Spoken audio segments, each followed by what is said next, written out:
Good morning बच्चों। आज की क्लास में हम लोग देखेंगे जैव प्रक्रम का जो सवाल बच गया था उसके बारे में। यानी अगर देखा जाए तो ये जैव प्रक्रम का आखिरी वीडियो होगा। ठीक है, तो चलिए शुरू करते हैं आज का क्लास। तो इस वीडियो का पहला सवाल है, निम्नलिखित में से किसे पाचक रस स्रावित करने की आवश्यकता नहीं पड़ती है। ठीक है, तो पाचक रस अगर देखा जाए तो पचाने में सहायता करने वाला रस। ठीक है, तो कौन ऐसा इसमें से जीव है जो पाचक रस का स्राव ही नहीं करता, मतलब उसके शरीर में पाचक रस की उपस्थिति नहीं है। ठीक है, तो कौन है? तो याद रखेंगे हरा पौधा। ठीक है, हरा पौधा अगर देखा जाए तो खुद से ही भोजन बनाता है, इसे कोई भी पाचक रस की आवश्यकता नहीं होती है। ठीक है, अगला सवाल है, टाइलिन परिवर्तित करता है। तो थोड़ा सा समझेंगे आप लोग पहले कि हमारे जो अगर देखा जाए लार ग्रंथि, ठीक है, मुख में पाई जाती है लार ग्रंथि। आइए अगर देखा जाए तो 3 जोड़ी, कितनी जोड़ी? 3। ठीक है, 3 जोड़ी पाई जाती है और ये किसी न किसी चीज का स्त्राव करती है। तो स्त्राव किस चीज का करती है? तो जाहिर सी बात है ये बाह्य स्त्रावी ग्रंथि है, तो ये एंजाइम का स्त्राव करती है। ठीक है, एंजाइम अगर देखा जाए ना तो भोजन को पचाने में काफी सहायता करता है। तो मुख से जो लार निकलता है उसमें 4 प्रकार के एंजाइम, कितने प्रकार के? 4। ठीक है, तो इसमें 2 काफी इंपॉर्टेंट है, एक है लाइसोजाइम, ठीक है, लाइसोजाइम, एक है टाइलिन। तो अगर देखा जाए ना लाइसोजाइम, ये लाइसोजाइम की अगर बात किया जाए तो मुख में अगर भोजन आए तो कुछ कीटाणु भी आते हैं साथ में, है ना, तो उसको मारने का काम यही करता है लाइसोजाइम। अब अगर बच गया मुख में, मतलब मान लेते हैं कि कुछ मरा और कुछ नहीं मरा, तो जाकर के पेट में फिर मरेगा, क्योंकि पेट में है HCl यानी हाइड्रोक्लोरिक एसिड। ठीक है, और उसके अलावा दूसरा का काम क्या है? टाइलिन। इसका काम क्या है कि शर्करा का अगर देखा जाए, यानी अगर देखा जाए तो मंड जिसको बोलते हैं हम लोग, ठीक है, तो मंड का पाचन यही करता है, मुख से ही शुरू हो जाता है। यानी अगर देखा जाए तो इसका आंसर क्या होगा? मंड को शर्करा में क्या करता है? परिवर्तित करता है। ठीक है, चलिए, वायुमंडल में कार्बन डाइऑक्साइड का कितना प्रतिशत है? ठीक है, तो अगर देखा जाए तो परसेंट में अगर बोलेगा 0.03% है। ठीक है, लेकिन अगर देखा जाए तो ये परसेंट को अगर हटा देते हैं, ठीक है, तो नीचे बेस में यानी आधार में क्या हो जाता है? 100 हो जाता है। ठीक है, तो उसको अगर फिर आगे कन्वर्ट करेंगे तो क्या हो जाएगा? 0.0003, यही होगा ना। ठीक है, तो इसका आंसर क्या हो जाएगा? Option B. ठीक है, चलिए अगला सवाल है, वे पौधे जिनका पोषण सड़ी गली चीजों पर आश्रित रहता है क्या कहा जाता है? तो अगर देखा जाए वैसे पौधे जो क्या करते हैं, या वैसे जीव जो क्या करते हैं, सड़ी गली चीजों को क्या करते हैं? खाते हैं। तो उस प्रकार के जीव को क्या बोलते हैं? मृत जीव। ठीक है, क्योंकि उसका जीवन मृत वस्तुओं पे क्या है? निर्भर है। चलिए आगे है, मनुष्य की लाल रक्त कोशिका यानी RBC में क्या अनुपस्थित होता है? तो याद रखेंगे कि उसमें केंद्रक नहीं होता है। ठीक है, केंद्रक नहीं होता है, यानी अगर देखा जाए तो ब्लड में जो RBC पाया जा रहा है उसमें क्या नहीं होता है? तो सेंटर, ये जो सेंटर है वही नहीं होता। ठीक है, चलिए अगला सवाल है, शुद्ध रक्त को हृदय से शरीर के विभिन्न भागों में ले जाने वाली रक्त वाहिनियां क्या कहलाती है? तो अगर देखा जाए हमारे बॉडी में, हमारे शरीर में जो रक्त वाहिनियां यानी नस जो है, ठीक है, वो नसें 2 प्रकार की होती है। एक होती है धमनी, ठीक है, एक क्या होता है? सीरा। तो अगर देखा जाए धमनी का काम क्या है? तो ये शुद्ध रक्त का क्या करता है? परवाह करता है। ठीक है, शुद्ध रक्त मतलब क्या? शुद्ध रक्त अगर देखा जाए जिसमें ऑक्सीजन की मात्रा क्या है? ज्यादा है। ठीक है, और शीरा का काम क्या है? तो शीरा का काम याद रखेंगे अशुद्ध रक्त का परवाह। ठीक है, मतलब अगर देखा जाए जिसमें कार्बन डाइऑक्साइड क्या है? थोड़ा मात्रा उसका ज्यादा है, तो अगर देखा जाए तो उसका परवाह कौन करेगा? शीरा। ठीक है, तो इसमें बोल रहा है क्या? शुद्ध रक्त को हृदय से शरीर की ओर लेकर जाएगा, तो कौन? धमनी। ठीक है, चलिए तो अगला सवाल है, निम्नलिखित में से कौन से यंत्र का उपयोग रक्त दाब मापने के लिए किया जाता है? ठीक है, रक्त दाब यानी क्या? BP, ब्लड प्रेशर, कौन से यंत्र के द्वारा मापते हैं? तो याद रखेंगे स्फिग्नोमैनोमीटर। ठीक है, इसके माध्यम से क्या होता है? BP मापा। अगला सवाल है, कौन सी रक्त कणिका मनुष्य के प्रतिरक्षा तंत्र का निर्माण करती है? तो थोड़ा समझेंगे, हम लोग देखे थे ब्लड। ठीक है, तो ब्लड में हमने देखा था क्या कि एक प्लाज्मा होता है, ठीक है, और एक क्या था? रक्त कणिका। और रक्त कणिका अगर देखा जाए तो 3 प्रकार के पता ही था, RBC, WBC, ठीक है, और प्लेटलेट्स।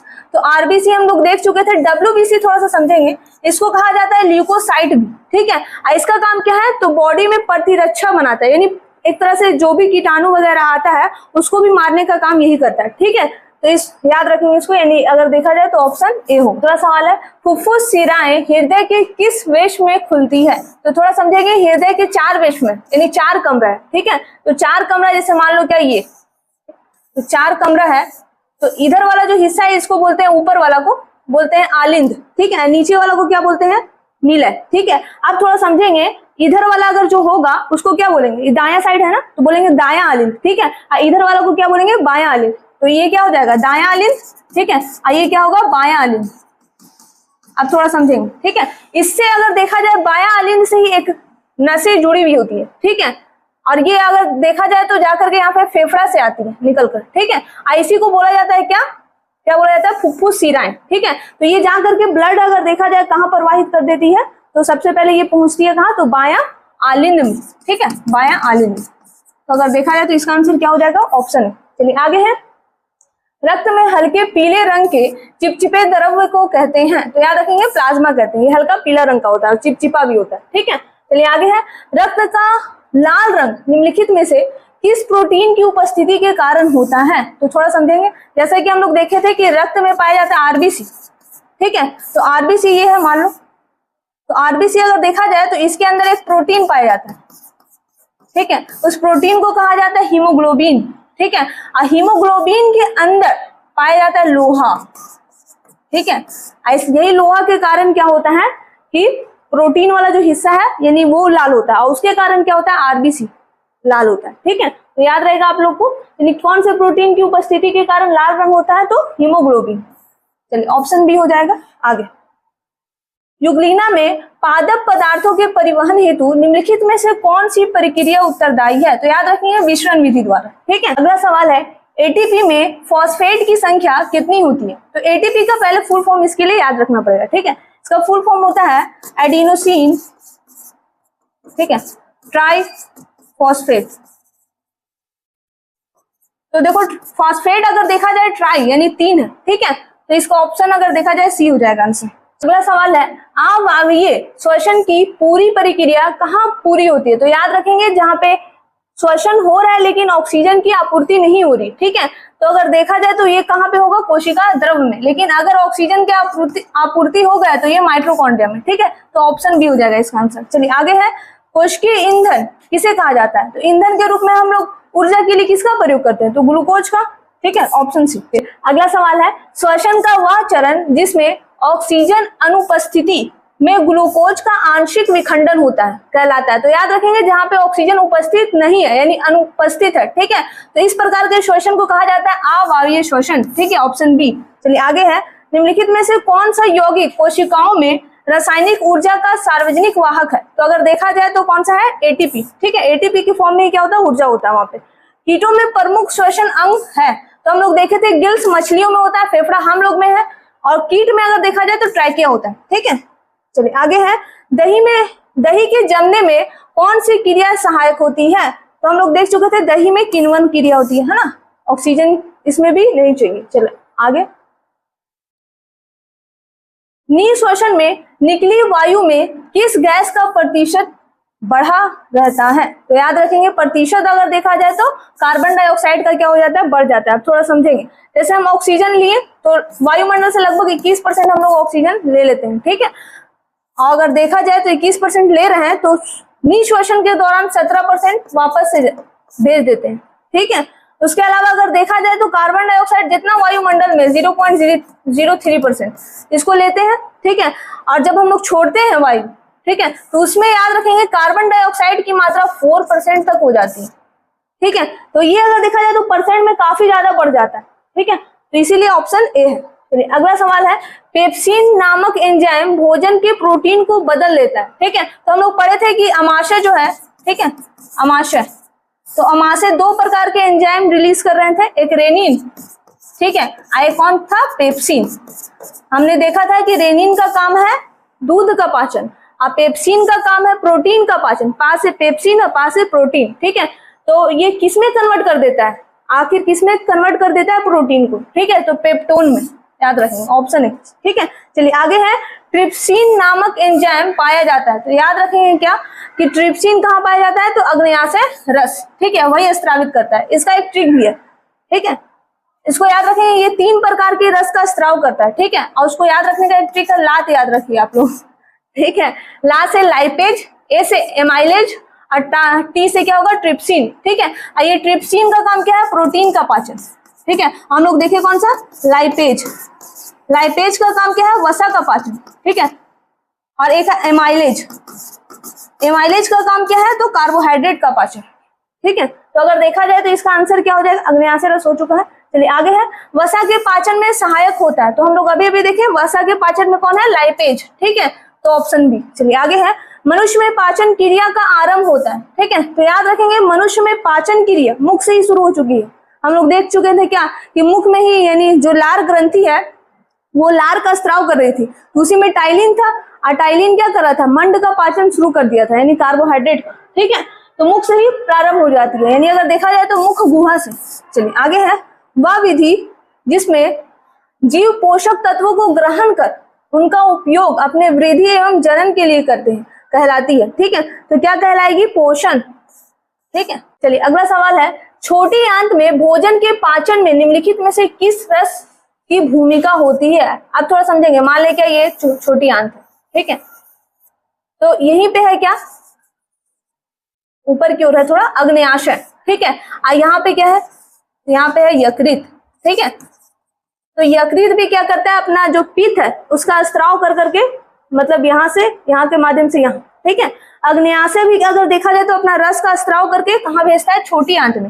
और छोटी आंत की जो दीवारें हैं, आंतरिक दीवारें, ठीक है, यहाँ से भी क्या होता है? कुछ ना कुछ रस का स्त्राव होता है, इसलिए भोजन को पचाने के लिए। ये तीनों रस आते हैं, हवा करके क्या करते हैं? भोजन का पूर्ण रूप से पाचन कर देते हैं। कहाँ? छोटी आंत में। तो अगर देखा जाए तो छोटी आंत में भोजन के पाचन में निम्नलिखित में से किस रस की भूमिका होती है? तो पीत रस भी, चूंकि यकृत द्वारा स्रावित हो रहा है, अग्न्याशय भी आकर के, और आंत रस भी ये अपनी आंतरिक दीवारों से करता है, ठीक है। तो अगर देखा जाए तो इसका आंसर इनमें से सभी होगा, ठीक है। चलिए आगे है, निम्नलिखित में से जठर ग्रंथि की कौन सी कोशिका हाइड्रोक्लोरिक अम्ल का स्राव करती है? तो याद रखेंगे क्या? ये भित्ति कोशिका, ठीक है, यही क्या करती है? तो HCl का स्राव करती है। चलिए आगे है, पौधों के उत्सर्जी पदार्थ है, तो गोंद, जाहिर सी बात है वो क्या करता है? उत्सर्जन करता है, गोंद, ठीक है। उसके अलावा टेनिन भी है और रेजिन भी है, ठीक है। तो इनमें से सभी। चलिए आगे है, मनुष्य के प्रत्येक वृक्क में वृक्क नलिकाओं की लगभग संख्या होती है। तो प्रत्येक वृक्क में नेफ्रॉन्स की संख्या कितनी है? ठीक है।